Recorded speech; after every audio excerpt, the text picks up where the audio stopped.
सुनो, कल जो है जैव विकास में जो है जीवन की उत्पत्ति संबंधित सिद्धांतों को देख रहे थे। सबसे पहले हम आप लोगों को एक सिद्धांत बताए थे, केमिकल एवोल्यूशन यानी रसायनवाद। और रसायनवाद को, इस सिद्धांत को दो वैज्ञानिकों ने दिया था, आपको कल बता दिया गया था। वो कौन थे? ओपरिन और हेल्डेन। और ये जो है सबसे जो है महत्वपूर्ण सिद्धांत था, जो आज भी मान्य है कि जीवन की उत्पत्ति किससे हुआ है? रसायनों से हुआ है। ये बिल्कुल जो है ये अब ये कैसे रसायनों से हुआ है, तो मैंने कल आप लोगों को बताया था इसमें कि इन्होंने बताया कि जब पृथ्वी की उत्पत्ति हुई, यानी ग्रह, उपग्रह, ब्रह्मांड जब ये सब बन रहा था, तो जब पृथ्वी की उत्पत्ति हुई तो उस समय जब पृथ्वी बना था तो पृथ्वी के ऊपर तेज बिजलियां कड़क रही थी। और तेज बिजलियों के कड़कने से टेम्परेचर क्या था? बहुत ज्यादा था, हाई टेम्परेचर था, 800 डिग्री सेल्सियस टेम्परेचर था। इस पे जो है सीधे जो है सूर्य से पराबैंगनी किरणें पृथ्वी पर पड़ रही थी। उधर आपको बताया गया था ज्वालामुखी विस्फोट का तूफान आ रहा था। ऐसे में यहां जीवन संभव नहीं था। लेकिन कहा जाता है कि जीने वाले के लिए जो है तिनके का सहारा ही काफी होता है। बिल्कुल जो है यहां का वातावरण जो है अपापचयी था, जो जीने के लायक नहीं था। लेकिन वहां पर मैंने कहा कि तिनके का सहारा, जीवन की उत्पत्ति के लिए एक विकल्प कहां से शुरू होता है कि पृथ्वी पर कुछ गैसें उपस्थित थी। वह गैस कौन कौन सा था बेटा? आपको बताया गया कि हाइड्रोजन गैस था। क्या था? हाइड्रोजन था, ऑक्सीजन था, और क्या बताया गया? नाइट्रोजन था। क्या था? नाइट्रोजन था। और किस गैस को बताया गया था? ये कुछ गैसें यहां पर, कार्बन भी था। क्या था? कार्बन था। यानी ये गैसें जो थी ये पृथ्वी पर उपस्थित थी। जब कुछ नहीं मिला तो यहां पर हुआ क्या कि ये गैसें, इसमें सबसे ज्यादा हमने बताया था कि हाइड्रोजन गैस की मात्रा थी। और ये हाइड्रोजन गैस अब क्या करने लगे? जो इनके पास गैस थे इनसे मिलकर, इनसे अभिक्रिया कर करके एक नए पदार्थ का निर्माण, यानी रासायनिक पदार्थ का निर्माण करने लगे। जैसे हाइड्रोजन क्या किया? पहले हाइड्रोजन जो है किससे मिला? ऑक्सीजन से मिला। किसे वो मिला? ऑक्सीजन से। और ये क्या बना लिया? H2O का निर्माण कर लिया। इसी प्रकार से हाइड्रोजन जो है, ऑक्सीजन की मात्रा कम थी, हाइड्रोजन ऑक्सीजन से मिलकर क्या करता जा रहा था?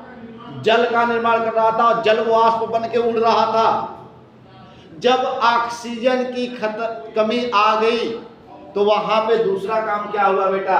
अब हाइड्रोजन जो है किससे करने लगा? किससे? नाइट्रोजन से जुड़ने लगा। और नाइट्रोजन से जुड़कर ये अमोनिया का क्या करने लगा? निर्माण करने लगा। कल लेक्चर में मैंने बताया था। और फिर जब अमोनिया की संख्या कम हुई तब ये किससे जुड़ने लगा? कार्बन से। और मीथेन गैस का क्या करने लगा? निर्माण करने लगा। अब जब ये जल बना रहा था, टेम्परेचर ज्यादा थी, बिजलियां कड़क रही थी, टेम्परेचर 800 डिग्री सेल्सियस था, तो वो जल जो है किस में बनता था? भाप में बनता था। ये जल जो है क्या बन जाता था? पहले जो ये जल था ये क्या होता था? भाप बनता था। अब भाप बनता था और फिर जो है इनके साथ दो और गैसें थी और ये मिलकर क्या बना रही थी? जैसे ये बना रहा था मीथेन गैस और किसका? अमोनिया का निर्माण कर रहा था। ये अमोनिया का निर्माण कर रहा था।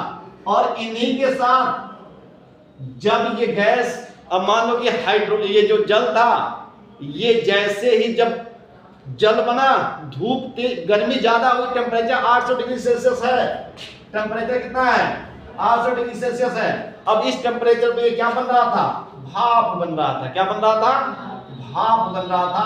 और भाप बनकर यानी ये भाप बना और भाप बन के फिर क्या हुआ, उड़ा, और फिर भाप क्या हुआ, ये एक बार पानी भाप बना, भाप फिर पानी बना, फिर भाप क्या हुआ, पानी बना, फिर पानी क्या हुआ, भाप बना। ये प्रक्रिया लगातार कई लाखों वर्षों तक ये प्रक्रिया होती रही और फिर ये धीरे धीरे क्या हुआ, ठंडा हुआ। तो जब ये भाप बन रहा था बेटा, और ये भाप बन के ऊपर उठता था, फिर बारिश करता था, तो बारिश के साथ जो ये गैसें थी, और ये गैसें क्या हो रही थी, उस बारिश के बूंदों के साथ ये पानी के साथ मिलती जा रही थी। और ऐसे में एक समय ऐसा आया कि इसने किसका निर्माण कर दिया, सागरों और महासागरों का निर्माण कर दिया, और इसमें ये गैस क्या हो गए, मिल गए। जब ये गैस मिला तो ये क्या बना लिया, एक सूप का निर्माण कर लिया। मैंने बताया था कि हार्ड डाइल्यूट सूप का निर्माण किया, जिसमें कौन कौन से पदार्थ शामिल थे, मीथेन गैस और अमोनिया। अब आपको बताया गया कि कल मैंने आप लोगों को बताया था कि देखो, ये जीवन का पहला प्रमाण था।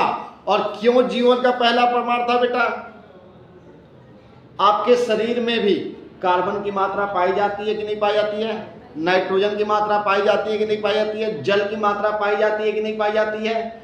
तो इस समुद्र में ये कार्बन, हाइड्रोजन, नाइट्रोजन, ये सारी मात्राएं इसमें मिल रही थी कि नहीं मिल रही थी, मिल रही थी ना। और ये ही मात्राएं जो है बेटा, जो कोशिका द्रव्य होता है ना, यही पदार्थ किसमें पाए जाते हैं, कोशिका द्रव्य में पाए जाते हैं। अर्थात जीवन का प्रारंभिक शुरुआत इसी को माना गया। ठीक है, यहां तक कल मैंने आपको क्या किया था, पढ़ा दिया था। ये पहला पॉइंट था, प्रारंभिक वातावरण, यानी जो 800 टेम्परेचर था। अब सवाल पैदा ये हुआ कि जो ये रसायन पदार्थ तो बन गए, सवाल ये पैदा होता है कि सर आपने कहा कि रसायन पदार्थ तो ये बन गए और इसको आपने जीवन का पहला प्रमाण भी मान लिया, लेकिन इस पदार्थ से हम कैसे बने, या प्रोकैरियोटिक कोशिका कैसे बनी, यूकैरियोटिक कोशिका कैसे बनी, ये सारे चीज हुआ कैसे, हमें आज इसको जानना है। हम अब जानते हैं कि इन पदार्थों से जीवन कैसे आया। क्या करेंगे, जानेंगे कि जो ये पदार्थ थे बेटा, यानी इसमें कुछ पदार्थ क्या थे, अकार्बनिक थे, और कुछ क्या था, कार्बनिक पदार्थ। यानी इन कार्बनिक और अकार्बनिक पदार्थों से जीवन कैसे आया। तो दूसरा जो पॉइंट है, दूसरे पॉइंट को कहा जाता है, नोट कर लेना आप लोग, जैव रासायनिक विकास। इसको जैव रासायनिक विज्ञान का विकास कहा जाता है, जैव रासायनिक विकास।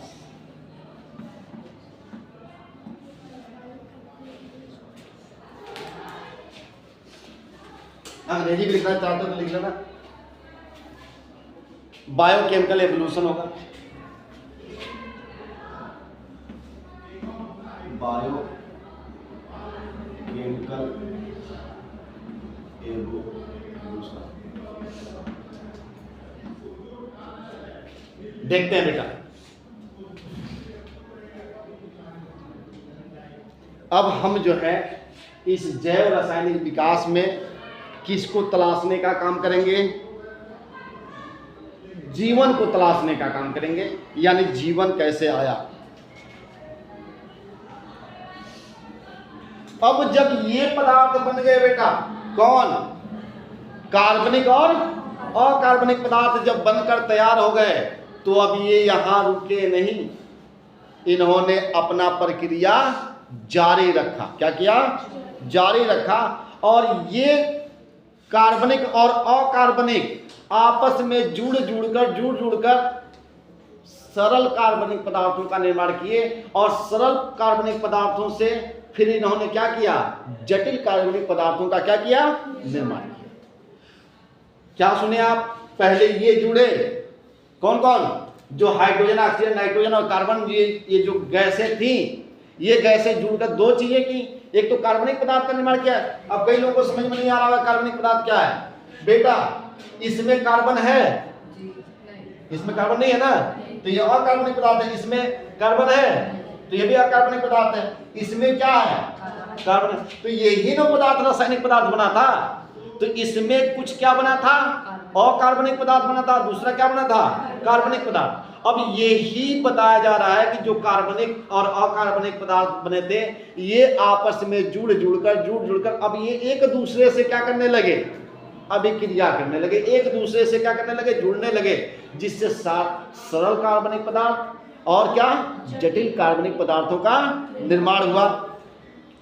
जब ये जुड़े, जब ये आपस में मिल रहे थे, तो जो कार्बनिक पदार्थ ये किस में बदल रहे थे? कार्बनिक पदार्थ में बदल रहे थे। अकार्बनिक और कार्बनिक मिलकर किस में बदल रहे थे? कार्बनिक पदार्थ में बदल रहे थे। और जो कार्बनिक पदार्थ बन रहा था, वह अमीनो अम्ल का निर्माण कर रहा था। क्या बन रहा था? अमीनो अम्ल, न्यूक्लियोटाइड। देखो, ये जो है कौन कौन? ये जो तीनों गैसें थी, ये मिलकर क्या बन रहे थे? अमीनो अम्ल का निर्माण कर रहे थे।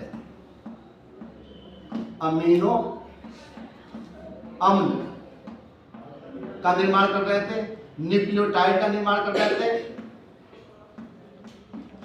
न्यूक्लियोटाइड का निर्माण कर रहे थे, और न्यूक्लियोटाइड के बाद से लिपिड का निर्माण कर रहे थे। लिपिड, शर्करा आदि का निर्माण।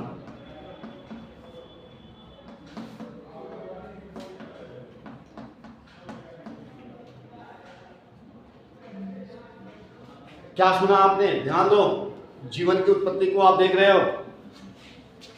यहां तक तो ये रासायनिक पदार्थ, कार्बनिक और अकार्बनिक पदार्थ आपका ये बनकर क्या हो गया था? तैयार हो गया।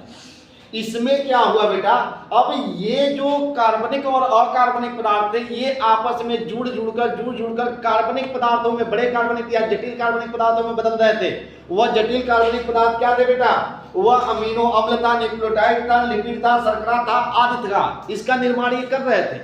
लिपिड का, ये अमीनो अम्ल का निर्माण कर रहे थे, न्यूक्लियोटाइड का, लिपिड का, शर्करा का। अब आप एक बात बताओ, हमारे शरीर में क्या है? हमारे शरीर में क्या है? जो रासायनिक पदार्थ हमारे शरीर में पाया जाता है, वो कौन सा होता है? यही तो होता है। हमारे शरीर में जो रासायनिक पदार्थ पाए जाते हैं, पूरे शरीर में, हम सभी लोगों के जो शरीर में जो रासायनिक पदार्थ पाया जाता है, वह रासायनिक पदार्थ कौन सा है? यही तो है। और इसी रासायनिक पदार्थ का ये क्या कर रहे थे? निर्माण कर रहे हैं। सीधी सी बात है, समझ में आया? यानी अब जो है कि जो हम जीव जंतुओं के शरीर में जो रासायनिक पदार्थ पाए जा रहे थे, वह रासायनिक पदार्थ किसमें बनना चालू हो गए थे? समुद्र में, महासागरों में बनना चालू हो गए थे। ठीक है, यहां तक। किंतु ये बन तो गए थे, लेकिन इन रासायनिक पदार्थों में एक कमी थी। वो कमी क्या थी? कि यह इनके अंदर वह गुण नहीं था कि वह स्वतः प्रतिकृति कर सके। यानी रिप्लिकेशन की क्षमता इनके अंदर नहीं थी। यानी ये अपनी संख्या को बढ़ा नहीं पाते। बात समझ में आ रही है? हमारे शरीर में जो अमीनो अम्ल है, जो न्यूक्लियोटाइड है, यानी जो हमारे गुणसूत्र हैं, उनमें क्या है? प्रतिकृति करने की क्षमता है ना। आप लोग अभी पढ़े हो डीएनए में। लेकिन इनके अंदर प्रतिकृति करने की क्षमता नहीं थी। अर्थात ये अपने संख्या को नहीं बढ़ा सकते थे। अब जब नहीं बढ़ा सकते थे तो आगे क्या हुआ, ध्यान देना, यहां तक बात समझ में आई है। पहले हमने किसका निर्माण किया, कार्बनिक और अकार्बनिक पदार्थ। जब ये बन गए, अब जब इनको कुछ नहीं मिला, ये बन के तैयार हो गए, तो ये आपस में मिलकर, अब ये क्या कर रहे थे बेटा, जब नहीं मिल रहा था तो ये लोग आपस में क्या कर रहे थे, आपस में जुड़ कर और क्या, जटिल कार्बनिक पदार्थों का निर्माण करने लगे। वो जटिल कार्बनिक पदार्थ क्या थे बेटा, अमीनो अम्ल का निर्माण किए, न्यूक्लियोटाइड का निर्माण किए, लिपिड का, शर्करा आदि का इन्होंने क्या किया, निर्माण किया। और यही सारी चीजें जो है, जितने भी जीव जंतु हैं उनके शरीर में जो रासायनिक पदार्थ पाया जाता है, वो रासायनिक पदार्थ क्या होता है, यही तो होता है। अब चूंकि ये बन तो गया था, लेकिन इससे जीवन की अभी शुरुआत नहीं होती है, क्योंकि इनके अंदर क्या नहीं पाया जा रहा था, प्रतिकृति करने की, रिप्लिकेशन करने की क्षमता नहीं थी। अब आगे क्या हुआ, ध्यान देना, आगे जो है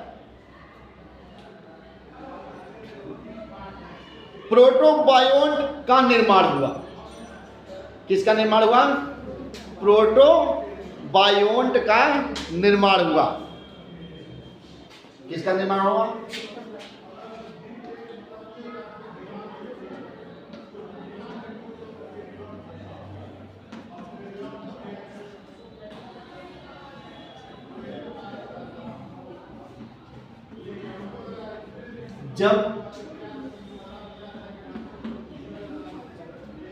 जब जो है इनका निर्माण हो गया, अब इनको लगा कि आगे तो कुछ होना है नहीं, ये बेचारे क्या हुए, ध्यान रखना।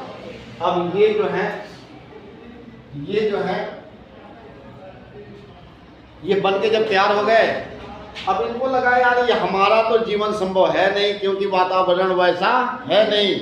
ये बेचारे उसी तरह से महासागर में क्या रहे, उसी में काफी लंबे समय तक डूबे रहे। अब एक चीज बताओ, जब किसी पदार्थ को, किसी एक गेंद को ले लो और गेंद को पानी में कुछ दिन तक उसी में डाल के छोड़ दो, महीने भर, 10 दिन या 15 दिन, फिर गेंद को निकालो, तो देखना उसके ऊपर एक चिकना पदार्थ बन जाता है, चिपचिपा लिपिड, उस पर लिपिड का एक आवरण चढ़ जाता है। अब ये जितने जो है जटिल कार्बनिक पदार्थ बने और ये पानी में डूबे रहे, और डूबे रहने के वजह से कौन कौन पदार्थ था, अमीनो अम्ल, न्यूक्लियोटाइड, लिपिड, शर्करा आदि जो थे, ये पानी में वैसे महासागरों में डूबे रहे लंबे समय तक, तो इनके ऊपर क्या हुआ, एक चिकने आवरण का क्या हो गया, निर्माण हो गया, यानी एक चिकने लिपिड का उसके ऊपर क्या हो गया, आवरण चढ़ गया, जिसे हम क्या करते हैं, प्रोटोबायोन्ट। बात समझ में आ गई, ये पेपर में पूछता भी। अब आगे क्या हुआ बेटा, तीसरा हम आते हैं, ये दूसरा था, हमने कहां तक बना लिया, प्रोटोबायोन्ट का निर्माण कर लिया। अब तीसरा जो होता है, तीसरा जो है आपका, वो है इयोबायोन्ट की उत्पत्ति।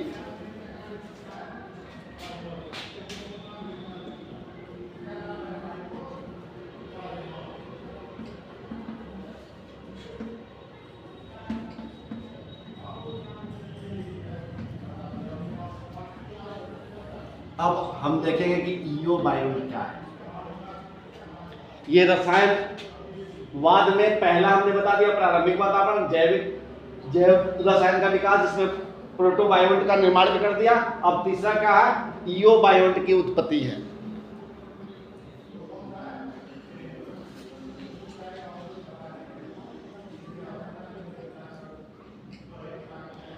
अब यहां ध्यान देना बेटा,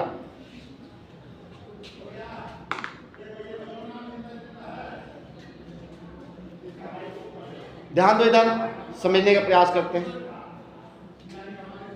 जब ये बना बेटा, तो जो न्यूक्लियोटाइड था, इसमें प्रोटीन होता है कि नहीं होता है, तो जो न्यूक्लियोटाइड में जो प्रोटीन थी, इन प्रोटीनों से जो न्यूट्रिशन मिलता था उस न्यूट्रिशन से प्राकृति करने लगे ये लोग। ये क्या करने लगे? प्रतिकृति करने लगे। क्या करने लगे? और प्रतिकृति कर करके जीवन का पहला अकोशिकीय रूप बनाए, यानी पूर्ण रूप से कोशिका का निर्माण नहीं किए, बल्कि अब क्या हुआ, इनके ये खुद ही से, ध्यान रखना, इनके अंदर जो प्रोटीन होता है, इन्हीं प्रोटीनों से ये अपना पोषण प्रदान करने लगे। समझ रहे हो ना? अपना खुद का ऊर्जा प्राप्त करने लगे और प्राप्त कर करके और ये क्या करने लगे? प्रतिकृति करने लगे, यानी अपनी संख्या को बढ़ाने लगे। और जिससे क्या हुआ, पहला जो है अकोशिकीय रूप बना। क्या बना? पहला अकोशिकीय रूप बना। यानी ये सारी चीजें थी इसमें। कौन कौन? ये जो थे अकार्बनिक पदार्थ, ये जटिल कार्बनिक पदार्थ जो थे, ध्यान रखना, जो जटिल कार्बनिक पदार्थ थे, ये जटिल कार्बनिक पदार्थ क्या करने लगे? न्यूक्लियोटाइड से जो क्या मिल रहा था, प्रोटीन, उसी से क्या करने लगे? अपना पोषण प्रदान करने लगे और प्रतिकृति करने लगे, यानी गुणन करने लगे, अपनी संख्या को क्या करने लगे? बढ़ाने लगे। जब संख्या बढ़ी, जब संख्या बढ़नी चालू हुई, तो इससे पहला जो रूप बना वह क्या था? अकोशिकीय रूप था। क्या था? जो पहला रूप प्राप्त हुआ वो क्या था? अकोशिकीय रूप था। अकोशिकीय रूप बना। और ये कब बना बेटा? ये अकोशिकीय रूप का निर्माण जो है लगभग जो है 300 बिलियन ईयर एगो हुआ था। यानी 3 बिलियन ईयर एगो इसका क्या हुआ था? निर्माण हुआ था पृथ्वी पर। बात समझ में आ गया? ये बात समझ में आ गई? अब अगला क्या हुआ बेटा? हमने देखा कि अकोशिकीय रूप मिला, अभी पूर्ण रूप से कोशिका का निर्माण नहीं हुआ। अब ये ही अकोशिकीय जो पदार्थ थे, ये अकोशिकीय पदार्थ जो है धीरे धीरे, ये अकोशिकीय पदार्थ जो है धीरे धीरे क्या करने लगे? प्रोकैरियोटिक कोशिका में बदलने लगे।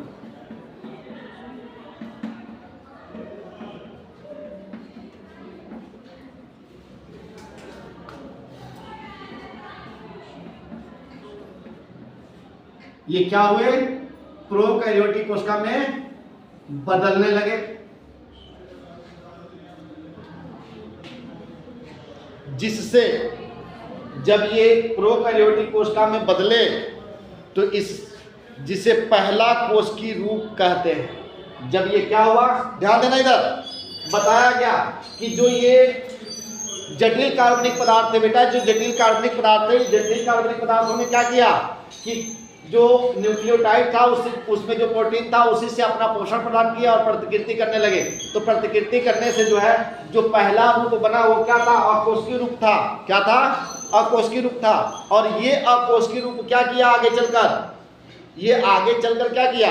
ये बदलने लगा किसमें? प्रोकैरियोटिक कोशिका में। यानी यही अकोशिकीय जो है जो रूप था वो प्रोकैरियोटिक कोशिका में क्या हुआ? बदला। जिसे जो है हम क्या कहते हैं? पहला कोशिकीय रूप कहते हैं। क्या कहते हैं? पहला कोशिकीय रूप कहते हैं।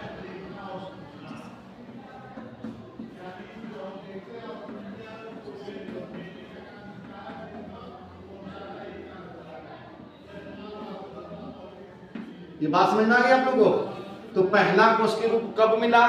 तो ये पहला कोशिकीय रूप अब देखना, मैंने बताया कि ये 3 बिलियन ईयर्स को पहले ये क्या बना? अकोशिकीय रूप बना। अब फिर इसको जो है प्रोकैरियोटिक कोशिका में बदलने में कितना समय लग गया? तो ये जो है 100 बिलियन ईयर बाद जो है इसका निर्माण हुआ। यानी पृथ्वी पर जो है पहला जो है कोशिकीय रूप जो बना वह 2 बिलियन ईयर क्या था? एगो इसका क्या हुआ था? निर्माण हुआ।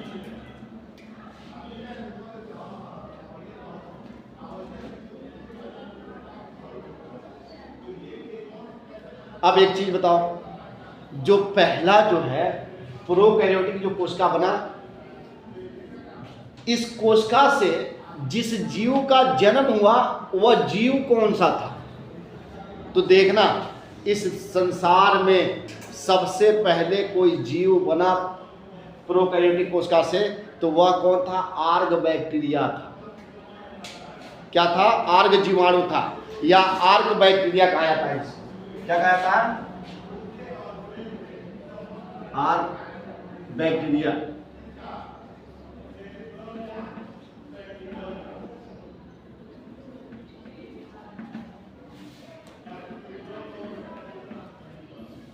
यानी इस संसार में सबसे पहले कौन आया?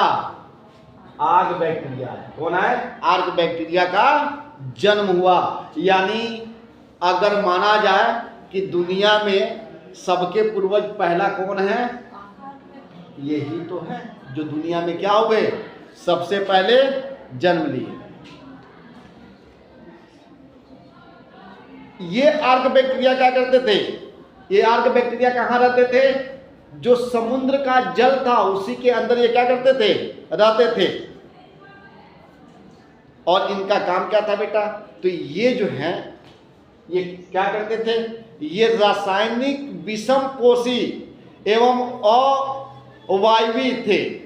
यानी ये रसायनों से अपना क्या करते थे? भोजन करते थे, और इनको ऑक्सीजन की आवश्यकता नहीं होती थी। यानी अगर कहा जाए तो ये अपना भोजन या अपना पोषण जो है बाहरी रासायनिक पदार्थों से क्या करते थे? पूरा करते थे। ये अपना पोषण किससे करते थे? बाहरी रसायनों से अपना पोषण प्राप्त करते थे। ठीक है ना? दूसरा जो है, जब कुछ समय पश्चात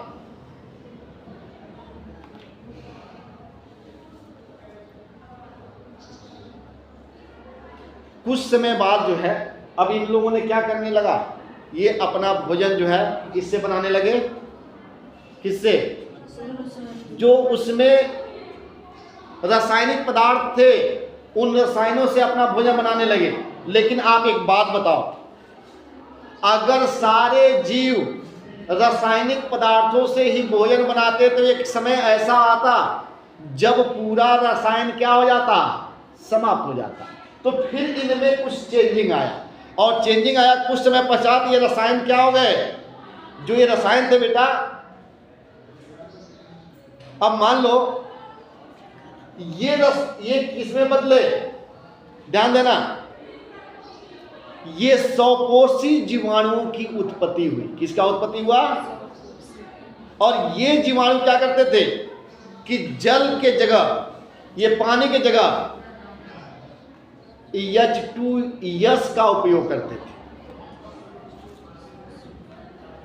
यानी हाइड्रोजन सल्फाइड का क्या करते थे? उपयोग करता था, और उसके जगह पर सल्फर गैस ये क्या करता था? मुक्त करता था। तीसरा इनमें क्या चेंज आया? कुछ समय बाद, फिर कुछ समय बाद जो है साइनोबैक्टीरिया का जन्म हुआ। साइनोबैक्टीरिया समझते हो? नील हरित शैवाल का जन्म हुआ।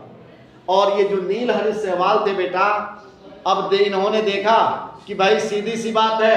अब एक चीज बताओ, आप लोग जब जीवन की उत्पत्ति को पहले जल से ही हुआ है, जल से धीरे धीरे आप लोगों ने ये पढ़ा भी होगा कि हम जो है वातावरण के अनुकूल अपने आप को क्या कर लेते हैं? ढाल लेते हैं। जब इन बैक्टीरियों ने देखा कि सीधी सी बात है कि केवल रसायन से काम नहीं चलेगा, तो ये अपने आप में परिवर्तन लाए। इसमें से कुछ क्या हुआ?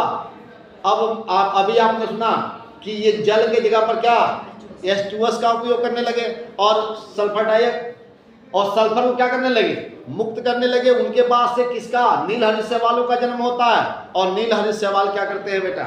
नील हरित शैवाल जब आते हैं तो ये वातावरण से समझौता करते हैं और धीरे धीरे ये जो वायुमंडल में ये बाहर निकलते हैं जल से, और जो वायुमंडल में जब सूर्य का प्रकाश होता है, तो जब सूर्य का प्रकाश होता है तो आप एक चीज बताओ, तो सूर्य का जब प्रकाश हुआ और वायुमंडल में कुछ कार्बन डाइऑक्साइड गैस थे, उनका उपयोग करके और इससे इन्होंने क्या किया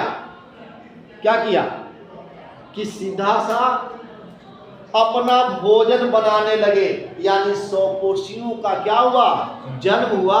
कार्बन डाइऑक्साइड गैस से अपना भोजन बनाए और उसके जगह पर क्या किए, ऑक्सीजन को मुक्त किए, जिससे ये पृथ्वी क्या हुआ, ऑक्सीकृत हुआ, यानी ऑक्सीजन इस पर आया। समझ में आया यहां तक?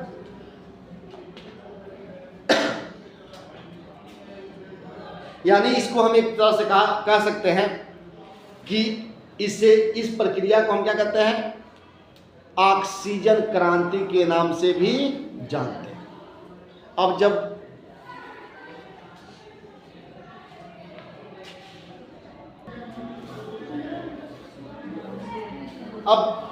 जब ऑक्सीकृत हुआ बेटा, ऑक्सीजन क्रांति आई कैसे, जब ये ऑक्सीजन को मुक्त करने लगे तो ऑक्सीजन जो है, ध्यान रखना, अभी भी जीवन जीने लायक पृथ्वी पर नहीं था। इसका एक कारण ये था कि उस समय सीधी पराबैंगनी किरणें कहाँ आ रही थी, पृथ्वी पर। जब तक ओजोन परत का निर्माण नहीं होगा तब तक पराबैंगनी किरणों का आना नहीं खत्म होगा। तो ये जो ऑक्सीजन था बेटा, ये ऑक्सीजन जो है हाफ ऑक्सीजन से क्या करता था, अभिक्रिया करता था और इससे क्या बनाता था, ओजोन परत का निर्माण कर रहा था। यानी ओजोन बनाना चालू किया, जिससे किसका निर्माण हुआ, ओजोन परत का निर्माण हुआ। और इस यानी ओजोन परत का निर्माण हुआ और पृथ्वी पर जो पराबैंगनी किरणें थी, जब ये ओजोन परत का निर्माण हो गया तो जो पृथ्वी पर पराबैंगनी किरणें आ रही थी, उनका आना धीरे धीरे क्या हो गया, कम हो गया, जिससे जो है लगभग 1.5 बिलियन ईयर एगो, समझ रहे हो ना, यानी 1.5 बिलियन ईयर एगो जो है पृथ्वी पर जब ओजोन परत का निर्माण हो गया तो यूकैरियोटिक कोशिका का क्या हुआ था, निर्माण हुआ। जब ओजोन परत बना, ओजोन परत बनने के बाद आज से लगभग 1.5 बिलियन ईयर एगो की बात है, इस पृथ्वी पर क्या हुआ, यूकैरियोटिक कोशिकाओं का क्या हुआ, निर्माण हुआ। और उस समय का वातावरण अभी भी क्या था, अपापचयी था।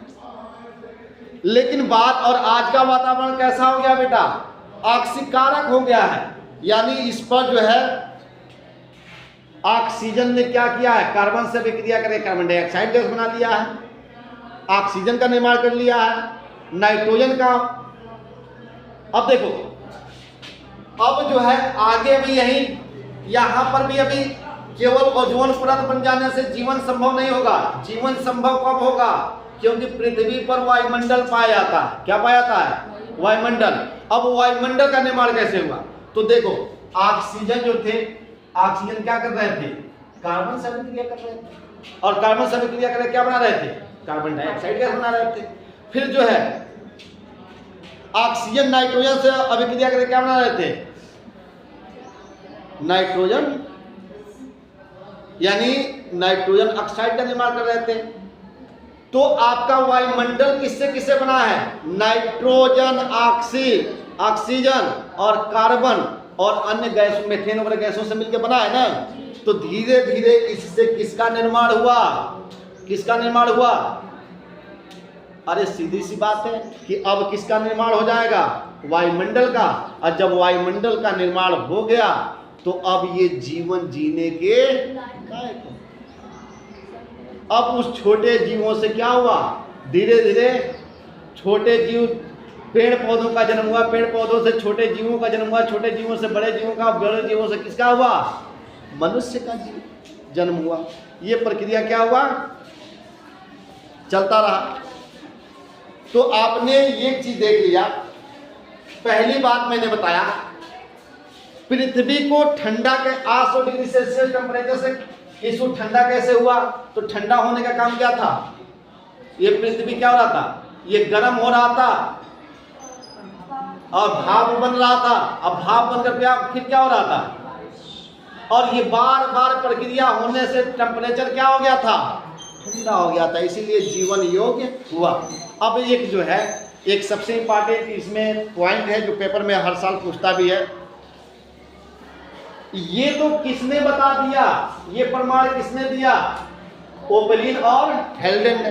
लेकिन ये तो सिद्धांत दिया, लेकिन इसका प्रमाण किसने दिया कि नहीं इन्होंने जो कहा है ऐसा हो सकता है? तो इसमें एक ध्यान रखना, रासायनिक विकास का प्रमाण, एक हेडिंग डाल लो कि रासायनिक विकास का प्रमाण। अगला देखते हैं रासायनिक विकास का प्रमाण। देखो बेटा, ठीक है, महोदय ओपलिन और हेल्डेन ने बता दिया कि पृथ्वी का निर्माण क्या हुआ, किससे हुआ है? रसायनवाद के कारण से हुआ है, यानी केमिकल एवोल्यूशन के कारण हुआ है। लेकिन आप एक बात बताओ, हम ऐसे कैसे मान लेंगे? इसका कोई ना कोई प्रमाण तो चाहिए। तो रासायनिक विकास का प्रमाण देने के लिए दो वैज्ञानिक सामने आते हैं। एक वैज्ञानिक का नाम होता है मिलर और दूसरे का नाम होता है यूरे। मिलर और यूरे, ये दो वैज्ञानिक जो हैं किसका प्रमाण देने आते हैं? रासायनिक विकास का प्रमाण देने आते हैं। ध्यान देना, जो यूरे थे इनका पूरा नाम है हेल्डर यूरे, और ये जो थे ये एक प्रोफेसर थे। क्या थे? प्रोफेसर थे। और जो ये मिलर थे ना, ध्यान रखना, ये जो मिलर थे ये इनके शिष्य थे, यानी यूरे इनके गुरु थे। जहां पढ़ाते थे, ये पढ़ाते थे और ये इनसे क्या करते थे? शिक्षा ग्रहण करते थे। इन्होंने क्या क्या किया बेटा? इन्होंने इसका प्रमाण कैसे दिया? तो इन्होंने एक कांच का फ्लास्क लिया। क्या किया? कांच का फ्लास्क लिया।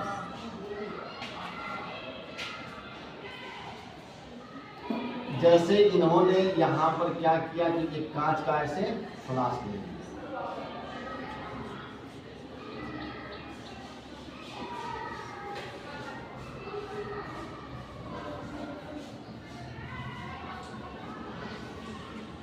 ठीक है,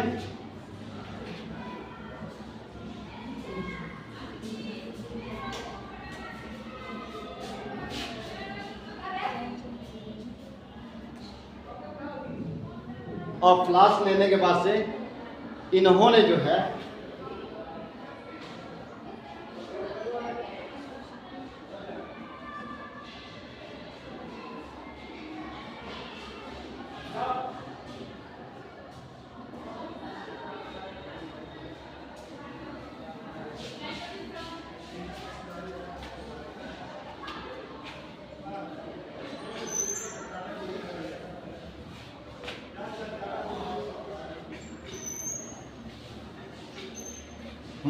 ध्यान, इन्होंने क्या किया? अब इन दोनों लोगों ने क्या किया बेटा? आप जानते हो कि जब पृथ्वी का निर्माण हुआ था, ध्यान सुनो, जब पृथ्वी का निर्माण हुआ था तो पृथ्वी के निर्माण के समय तेज बिजलियां कड़क रही थी। तेज बिजलियां कड़क रही थी कि नहीं? तेज क्या हो रही थी? बिजलियां कड़क रही थी, जिससे क्या था? हाई वोल्टेज था, यानी टेम्परेचर क्या था? हाई टेम्परेचर था। क्या था? हाई टेम्परेचर था। यानी कितना था बेटा? 800 डिग्री सेल्सियस। इन्होंने क्या किया? इन्होंने एक फ्लास्क लिया, ध्यान रखना, और उस समय जो वातावरण था वो क्या था, अपापचयी वातावरण था, जीवन संभव नहीं था। इसके लिए जब यहां पे वातावरण भी क्या था, जीवन के वातावरण क्या था, अपापचयी था। अब दूसरा क्या हुआ, टेम्परेचर ज्यादा था, टेम्परेचर कितनी थी उस समय 8 डिग्री सेल्सियस। अब इन्होंने क्या किया, और उस समय कौन कौन से गैस उपस्थित थे बेटा, कौन कौन से पदार्थ प्राप्त हुए थे? अरे एक तो क्या हुआ था, एक मेथेन गैस प्राप्त हुआ था, दूसरा क्या हुआ था, अमोनिया हुआ था, उसके बाद से H2O था, और क्या था, जल। यही था ना। इसमें इन्होंने क्या किया, इसमें फ्लास्क में इन पदार्थों को इन्होंने क्या कर दिया, डाल दिया। अब डालने के बाद इन्होंने हाई वोल्टेज का इसमें क्या किया, फिलामेंट लगाया। कितना, जो कितना टेम्परेचर दे सके, 800 डिग्री सेल्सियस टेम्परेचर। अब जब ये टेम्परेचर देना चालू किया तो यहां से जो जल था बेटा वह क्या होने लगा, भाप बना। और भाप यहां पर, ये भाप बन रहा है ना, यहां पे क्या हो रहा है, भाप बन रहा है, और भाप बन के आगे बढ़ रहा है। आगे जाकर फिर क्या हो रहा है, यहाँ पे संघनित हो रहा है। क्या हो रहा है, संघनित हो रहा, संघनित हो रहा है, और संघनित होकर ठंडा हो रहा है। ठंडा होकर फिर किसमें बदल रहा है, जल में बदल रहा है ना। तो यहाँ जल में क्या हो रहा है, बदल रहा है। ये क्या बन गया, जल, और ये भी क्या बन गया, जल। अब ये जल यहां पे आया, ध्यान रखना, जब जल यहां पे आया तो यहां पर भी क्या किया गया, इसको हीट किया गया। क्या किया गया, हीट किया गया, गर्म किया गया जल को। किसको, जल को। अब जल हीट हुआ तो फिर किसमें बदल गया, भाप में बदला। अब भाप में बदल के फिर ऊपर की तरफ गया। ये इसका निर्वात।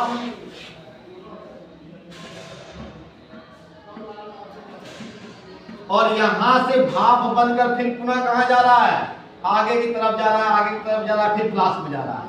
ये प्रक्रिया क्या किया गया, बार बार बार बार कई वर्षों तक इसको दोहराया गया। समझो, लंबे समय तक इस प्रक्रिया को क्या किया गया, इधर से भाप बन के आ रहा था, इधर जल बन रहा था, फिर क्या हो रहा था, भाप बन रहा था, फिर जल बन रहा था, फिर भाप बन रहा था, फिर जल बन रहा था।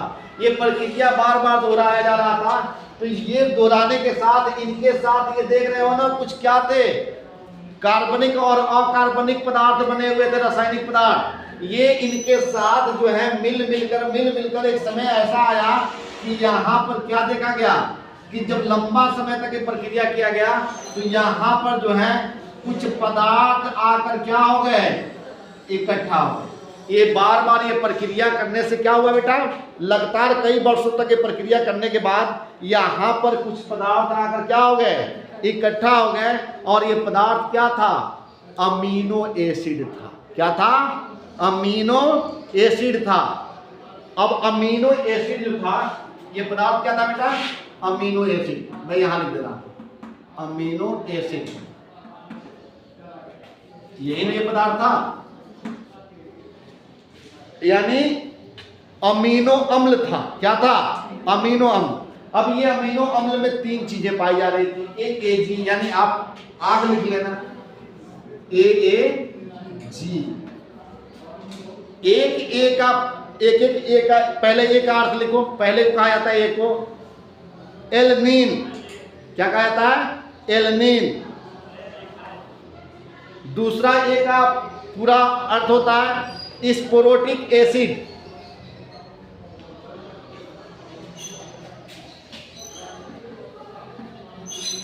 एलनीन,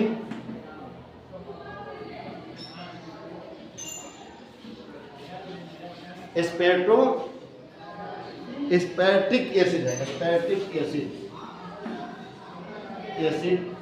और तीसरा जो बना इसका नाम था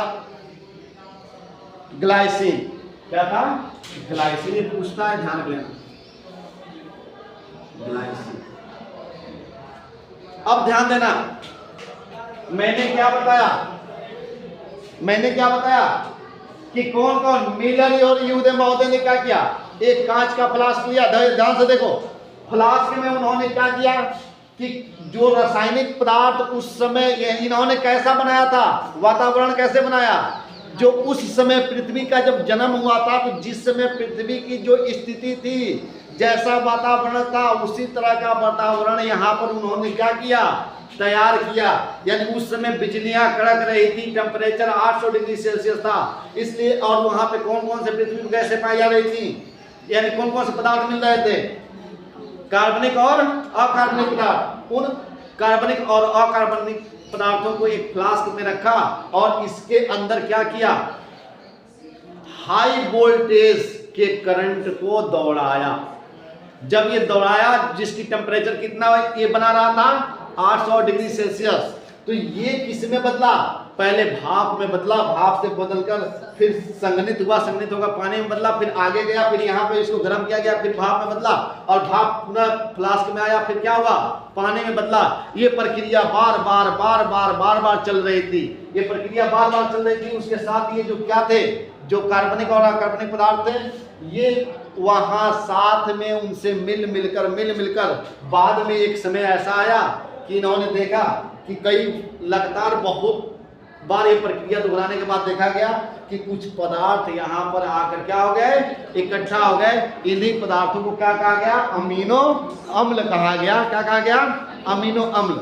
अब आप जानते हो कि अमीनो अम्ल क्या करता है, प्रोटीन का निर्माण करता है, और प्रोटीन ही क्या करता है, लिपिड का निर्माण करता है, न्यूक्लियोटाइड का निर्माण करता है, यही तो करता है जी। और ये ही चीजें जो है आगे क्या करने लगी, ये इस तरह से किसका निर्माण करने लगी, अमीनो अम्ल क्या करने लगी, न्यूक्लियोटाइड। क्या क्या बताया गया था, न्यूक्लियोटाइड, प्रोटीन, शर्करा और लिपिड का क्या किए, निर्माण किए। तो यहीं से किसका निर्माण हुआ, जब ये निर्माण हो गया तो इसी से किसका निर्माण हुआ, कोशिका का निर्माण हुआ। किसका, कोशिका का निर्माण हुआ। और कोशिका जो है, कोशिका बनी, और कोशिका से पहले मैंने बताया कि आर्क प्रोकैरियोटिक कोशिका बना, यानी आर्क बैक्टीरिया का निर्माण हुआ। आर्क बैक्टीरिया से जो है नीलहरी शैवाल का निर्माण हुआ, और ये फिर पृथ्वी जीवन लायक बना। ठीक है ना। तो अब पृथ्वी रहने लायक कैसे बना, थोड़ा सा एक चीज और देख लेते हैं। पहले जो टेम्परेचर कितना ज्यादा था, जो अनुकूल नहीं था, 800 डिग्री सेल्सियस था।